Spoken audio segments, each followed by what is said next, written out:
Hallelujah. ದೇವರ ಪರಿಶುದ್ಧ ನಾಮಕ್ಕೆ ಸ್ತೋತ್ರವಾಗಲಿ.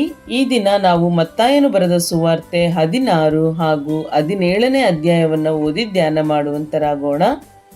ಮತ್ತಾಯನು ಬರೆದ ಸುವಾರ್ತೆ 16ನೇ ಅಧ್ಯಾಯ. ತರುವಾಯ ಫರಿಸಾಯರು ಸದ್ದುಕಾಯರು ಬಂದು ಆತನನ್ನು ಪರೀಕ್ಷಿಸುವುದಕ್ಕಾಗಿ, ನೀನು ಆಕಾಶದಲ್ಲಿ ಒಂದು ಸೂಚಕ ಕಾರ್ಯವನ್ನು ತೋರಿಸಿಕೊಡಬೇಕೆಂದು ಕೇಳಿದರು. ಆತನು ಅವರಿಗೆ, ಸಂಜೆ ವೇಳೆಯಲ್ಲಿ ನೀವು ಆಕಾಶವು ಕೆಂಪಾಗಿದೆ, ನಿರ್ಮಲ ದಿನ ಬರುವುದು ಅನ್ನುತ್ತೀರಿ. ಬೆಳಿಗ್ಗೆ ಆಕಾಶವು ಮೋಡ ಮುಚ್ಚಿಕೊಂಡು ಕೆಂಪಾಗಿದೆ, ಈ ಹೊತ್ತು ಗಾಳಿ ಮಳೆ ಅನ್ನುತ್ತೀರಿ ಅಲ್ಲವೇ? ಆಕಾಶದ ಸ್ಥಿತಿಯನ್ನು ನೋಡಿ ಇದು ಹೀಗೆ ಅದು ಹಾಗೆ ಅನ್ನುವುದಕ್ಕೆ ಬಲ್ಲಿರಿ, ಆದರೆ ಈ ಕಾಲದ ಸೂಚನೆಗಳನ್ನು ತಿಳುಕೊಳ್ಳಲಾರಿರಿ. ವ್ಯಭಿಚಾರಿಣಿಯಂತಿರುವ ಈ ಕೆಟ್ಟ ಸಂತತಿಯು ಸೂಚಕ ಕಾರ್ಯವನ್ನು ನೋಡಬೇಕೆಂದು ಅಪೇಕ್ಷಿಸುತ್ತದೆ, ಆದರೆ ಯೋನನಲ್ಲಿ ಆದ ಸೂಚಕ ಕಾರ್ಯವೇ ಹೊರತು ಬೇರೆ ಯಾವುದೂ ಇದಕ್ಕೆ ಸಿಕ್ಕುವುದಿಲ್ಲ ಎಂದು ಉತ್ತರ ಕೊಟ್ಟು ಅವರನ್ನು ಬಿಟ್ಟು ಹೋದನು. ಶಿಷ್ಯರು ರೊಟ್ಟಿ ಬುತ್ತಿ ಕಟ್ಟಿಕೊಳ್ಳುವುದನ್ನು ಮರೆತು ಆಚೆ ದಡಕ್ಕೆ ಬಂದಾಗ ಯೇಸು ಅವರಿಗೆ, ಎಚ್ಚರಿಕೆ, ಫರಿಸಾಯರ ಮತ್ತು ಸದ್ದುಕಾಯರ ಹುಳಿಹಿಟ್ಟಿನ ವಿಷಯದಲ್ಲಿ ಜಾಗರೂಕರಾಗಿರಿ ಎಂದು ಹೇಳಲು ಅವರು, ನಾವು ರೊಟ್ಟಿ ಬುತ್ತಿ ಕಟ್ಟಿಕೊಳ್ಳದೆ ಬಂದೆವಲ್ಲ ಎಂದು ತಮ್ಮೊಳಗೆ ಮಾತಾಡಿಕೊಳ್ಳುತ್ತಿದ್ದರು. ಯೇಸು ಅದನ್ನು ತಿಳಿದು, ಅಲ್ಪವಿಶ್ವಾಸಿಗಳೇ, ರೊಟ್ಟಿ ಇಲ್ಲವಲ್ಲ ಎಂದು ನಿಮ್ಮೊಳಗೆ ಮಾತಾಡಿಕೊಳ್ಳುವುದೇಕೆ? ನೀವು ಇನ್ನೂ ಗ್ರಹಿಸಲಿಲ್ಲವೋ? ನಿಮಗೆ ನೆನಪಿಲ್ಲವೋ? ಆ 5 ರೊಟ್ಟಿಗಳನ್ನು 5,000 ಜನರಿಗೆ ಹಂಚಿಸಿದಾಗ ಎಷ್ಟು ಪುಟ್ಟಿ ತುಂಬಿಟ್ಟಿರಿ? ಇಲ್ಲವೇ ಆ 7 ರೊಟ್ಟಿಗಳನ್ನು 4,000 ಜನರಿಗೆ ಹಂಚಿಸಿದಾಗ ಎಷ್ಟು ಹೆಡಿಗೆ ತುಂಬಿಟ್ಟಿರಿ? ನಾನು ರೊಟ್ಟಿಯನ್ನು ಕುರಿತು ಮಾತಾಡಲಿಲ್ಲವೆಂಬುದು ನಿಮಗೆ ತಿಳಿಯದೇ ಇರುವುದು ಹೇಗೆ? ಎಚ್ಚರಿಕೆ, ಫರಿಸಾಯರ ಮತ್ತು ಸದ್ದುಕಾಯರ ಹುಳಿ ಹಿಟ್ಟಿನ ವಿಷಯದಲ್ಲಿ ಜಾಗರೂಕರಾಗಿರಿ ಅಂದನು. ಆಗ ಅವರು ರೊಟ್ಟಿಯ ಹುಳಿ ಹಿಟ್ಟನ್ನು ಕುರಿತು ಎಚ್ಚರಿಕೆಯಾಗಿರಬೇಕೆಂದು ಆತನು ತಮಗೆ ಹೇಳಲಿಲ್ಲ, ಫರಿಸಾಯರ ಮತ್ತು ಸದ್ದುಕಾಯರ ಬೋಧನೆಯನ್ನು ಕುರಿತು ಎಚ್ಚರಿಕೆಯಾಗಿರಬೇಕೆಂದು ಹೇಳಿದನು ಎಂಬುದಾಗಿ ತಿಳುಕೊಂಡರು. ಯೇಸು ಫಿಲಿಪ್ಪನ ಕೈಸರೆಯ ಎಂಬ ಪಟ್ಟಣದ ಪ್ರಾಂತ್ಯಕ್ಕೆ ಬಂದಾಗ, ಜನರು ಮನುಷ್ಯಕುಮಾರನೆಂಬ ನನ್ನನ್ನು ಯಾರು ಅನ್ನುತ್ತಾರೆ ಎಂದು ತನ್ನ ಶಿಷ್ಯರನ್ನು ಕೇಳಿದ್ದಕ್ಕೆ ಅವರು, ನಿನ್ನನ್ನು ಕೆಲವರು ಸ್ನಾನಿಕನಾದ ಯೋಹಾನನು ಅನ್ನುತ್ತಾರೆ, ಕೆಲವರು ಎಲೀಯನು ಅನ್ನುತ್ತಾರೆ, ಬೇರೆ ಕೆಲವರು ಯೆರೆಮೀಯನು, ಇಲ್ಲವೇ ಪ್ರವಾದಿಗಳಲ್ಲಿ ಒಬ್ಬನು ಅನ್ನುತ್ತಾರೆ ಎಂದು ಹೇಳಿದರು. ಆತನು ಅವರನ್ನು, ಆದರೆ ನೀವು ನನ್ನನ್ನು ಯಾರನ್ನುತ್ತೀರಿ ಎಂದು ಕೇಳಲಾಗಿ, ಸೀಮೋನ್ ಪೇತ್ರನು, ನೀನು ಬರಬೇಕಾಗಿರುವ ಕ್ರಿಸ್ತನು, ಜೀವಸ್ವರೂಪನಾದ ದೇವರ ಕುಮಾರನು ಎಂದು ಉತ್ತರ ಕೊಟ್ಟನು. ಅದಕ್ಕೆ ಯೇಸು, ಯೋನನ ಮಗನಾದ ಸೀಮೋನನೇ, ನೀನು ಧನ್ಯನು. ಈ ಗುಟ್ಟು ನಿನಗೆ ತಿಳಿಸಿದವನು ನರಮನುಷ್ಯನಲ್ಲ, ಪರಲೋಕದಲ್ಲಿರುವ ನನ್ನ ತಂದೆಯೇ ತಿಳಿಸಿದನು.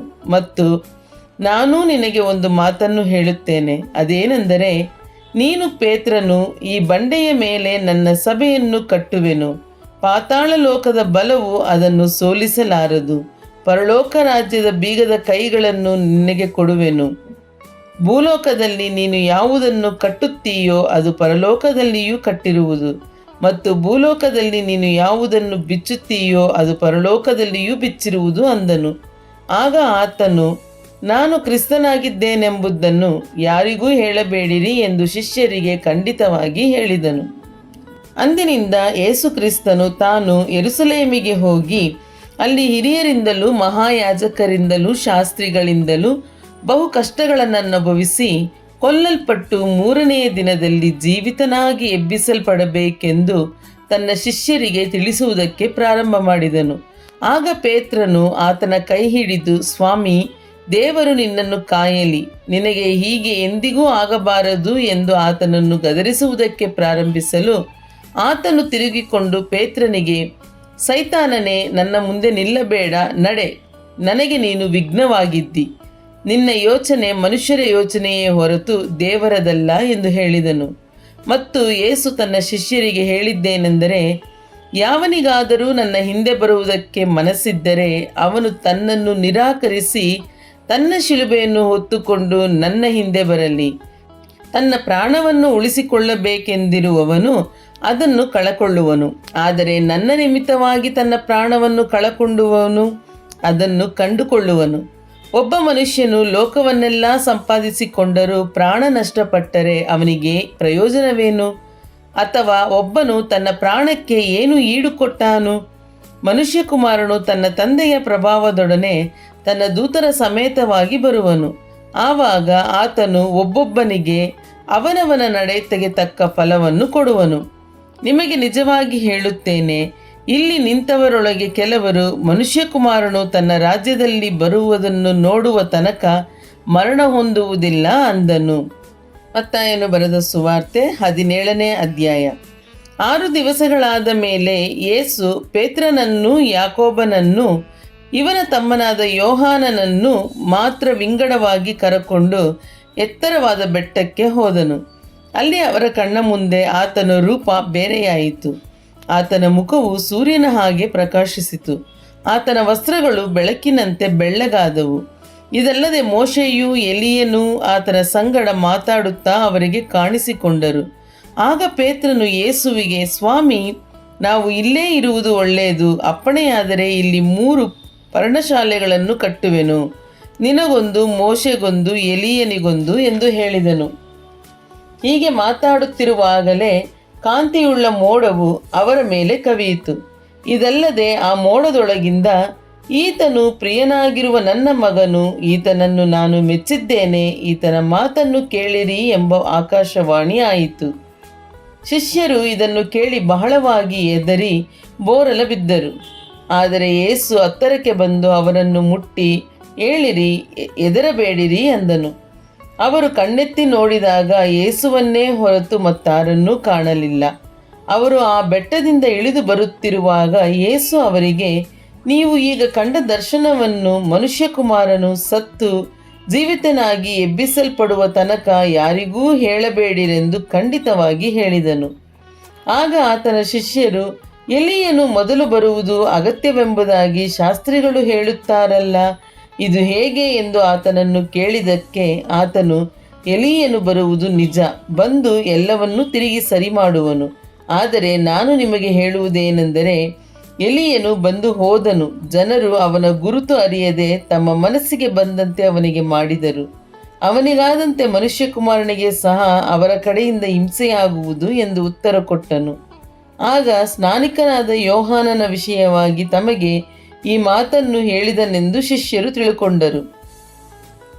ಅವರು ಜನರ ಗುಂಪಿನ ಬಳಿಗೆ ಬಂದಾಗ ಒಬ್ಬನು ಆತನ ಹತ್ತಿರಕ್ಕೆ ಬಂದು ಆತನ ಮುಂದೆ ಮೊಣಕಾಲೂರಿ ವಂದಿಸಿ, ಸ್ವಾಮಿ, ನನ್ನ ಮಗನನ್ನು ಕರುಣಿಸು, ಅವನು ಮೂರ್ಛಾರೋಗದಿಂದ ಬಹಳ ಕಷ್ಟಪಡುತ್ತಾನೆ. ಆಗಾಗ್ಗೆ ಬೆಂಕಿಯಲ್ಲಿಯೂ ಆಗಾಗ್ಗೆ ನೀರಿನಲ್ಲಿಯೂ ಬೀಳುತ್ತಿರುವನು. ಅವನನ್ನು ನಿನ್ನ ಶಿಷ್ಯರ ಬಳಿಗೆ ಕರಕೊಂಡು ಬಂದಿದ್ದೇನೆ, ಆದರೆ ಅವನಿಗೆ ವಾಸಿ ಮಾಡುವುದಕ್ಕೆ ಅವರಿಂದ ಆಗದೇ ಹೋಯಿತು ಅಂದನು. ಅದಕ್ಕೆ ಯೇಸು, ಎಲ್ಲ ನಂಬಿಕೆ ಇಲ್ಲದಂಥ ಮೂರ್ಖ ಸಂತಾನವೇ, ನಾನು ಇನ್ನೆಷ್ಟು ದಿನ ನಿಮ್ಮ ಸಂಗಡ ಇರಲಿ, ಇನ್ನೆಷ್ಟು ದಿನ ನಿಮ್ಮನ್ನು ಸಹಿಸಿಕೊಳ್ಳಲಿ? ಅವನನ್ನು ಇಲ್ಲಿ ನನ್ನ ಬಳಿಗೆ ತಕ್ಕೊಂಡು ಬನ್ನಿರಿ ಅಂದನು. ಯೇಸು ಅವರನ್ನು ಗದರಿಸಲು ದೆವ್ವ ಅವನನ್ನು ಬಿಟ್ಟು ಹೋಯಿತು. ಆ ಕ್ಷಣವೇ ಆ ಹುಡುಗನಿಗೆ ಸ್ವಸ್ಥವಾಯಿತು. ತರುವಾಯ ಶಿಷ್ಯರು ಏಕಾಂತವಾಗಿ ಯೇಸುವಿನ ಬಳಿಗೆ ಬಂದು ಅದನ್ನು ಬಿಡಿಸಲಿಕ್ಕೆ ನಮ್ಮಿಂದ ಯಾಕೆ ಆಗಲಿಲ್ಲವೆಂದು ಕೇಳಲು ಆತನು ಅವರಿಗೆ, ನಿಮ್ಮ ನಂಬಿಕೆ ಕಡಿಮೆಯಾಗಿರುವುದರಿಂದಲೇ ಆಗಲಿಲ್ಲ.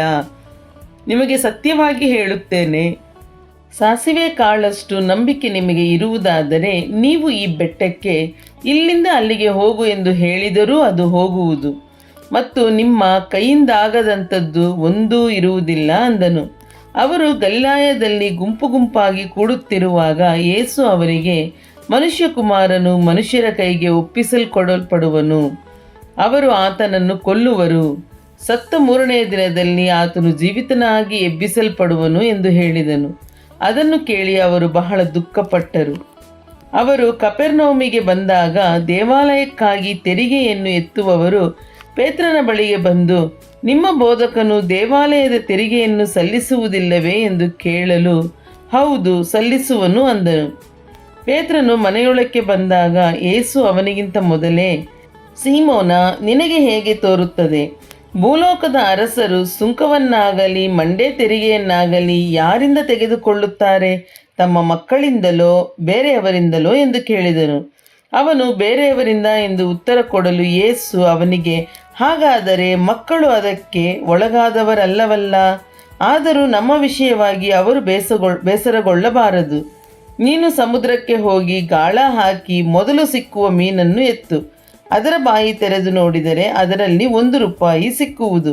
ಅದನ್ನು ತೆಗೆದುಕೊಂಡು ನಮ್ಮಿಬ್ಬರದಂತ ಹೇಳಿ ಅವರಿಗೆ ಕೊಡು ಎಂದು ಹೇಳಿದನು. ಹಲ್ಲೆಲೂಯಾ. ದೇವರ ಪರಿಶುದ್ಧ ನಾಮಕ್ಕೆ ಸ್ತೋತ್ರವಾಗಲಿ.